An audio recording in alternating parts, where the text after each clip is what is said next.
আল্লাহর পথে চল, ভয় কখনো করিস না। দুই হাত দোয়ার আশা কখনো হারিস না।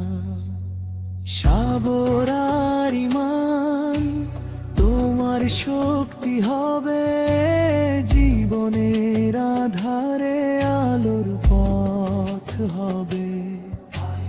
দুঃখের বন্যায় ভেসে গেলে যখন মনে করো আল্লাহ আছেন পাশে।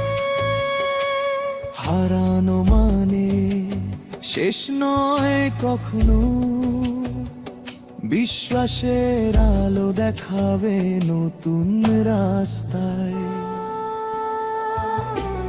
পথ যত কঠিন, ঝড় যত তীব্র,